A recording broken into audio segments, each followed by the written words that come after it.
nyo itong dinudumog at hinihiyawan sa tuwing siya'y may concert sa Mindanao. Pero ang kanyang dance moves, kontrobersyal. Sino nga ba si Elias? May bagong sinasayaw ang buong Pilipinas ngayon.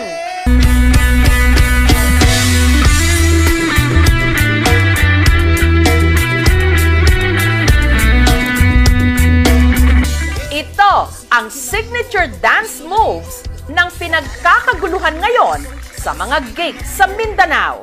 Si Elias, content creator at band vocalist ng bandang Kalumad. Ang audience, hindi magkamayaw. I love you sa tanan! Isa ka siya dito!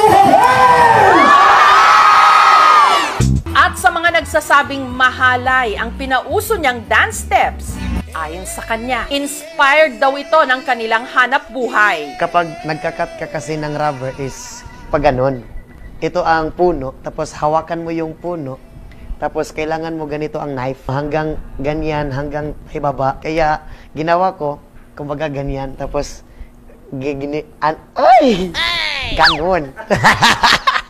Dagta ng rubber tree ang kanilang hanap buhay.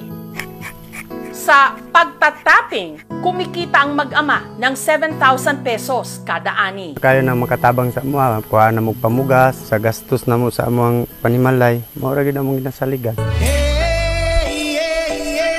Na sinabayan pa niya ng pagsayaw.